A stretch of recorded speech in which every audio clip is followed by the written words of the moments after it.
கிறிஸ்துவுக்குள் பிரியமான சகோதர சகோதரிகளே, இயேசு கிறிஸ்துவின் இனிதான நாமத்தில் உங்கள் அனைவருக்கும் என் அன்பின் வாழ்த்துக்கள்.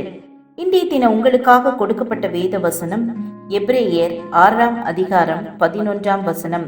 நீங்கள் அசதியாயிராமல் வாக்குத்தத்தமான ஆசீர்வாதங்களை விசுவாசத்தினாலும் நீடிய பொறுமையினாலும் சுதந்திரித்துக் கொள்ளுகிறவர்களை பின்பற்றுகிறவர்களாய் இருந்து.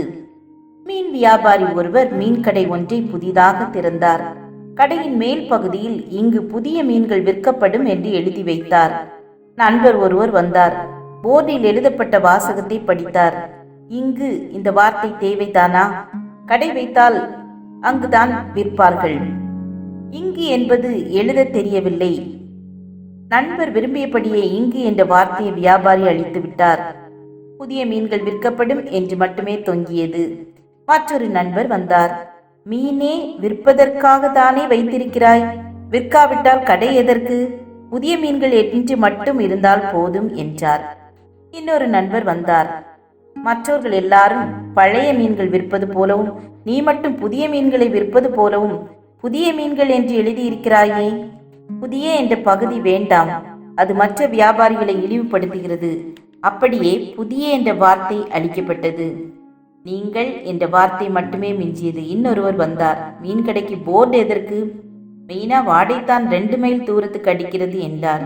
போர்டு அப்புறப்படுத்தப்பட்டது. கடைசியில் வியாபாரம் படுத்துவிட்டது. ஆம், என அன்பானவர்களே, இப்படிதான் உங்கள் விசுவாசத்தை கெடுக்க அநேகர் புறப்பட்டு வருவார்கள். உங்களை விமர்சிப்பார்கள், சோர்ந்து போக பண்ணுவார்கள். ஆனால் நீங்களோ கர்த்தர் உங்களுக்கு கொடுத்த அழைப்பிலும் ஆதி அன்பிலும் நிலைத்திருங்கள். கர்த்தர் ஒருவரே உங்களை வழி நடத்தட்டும்.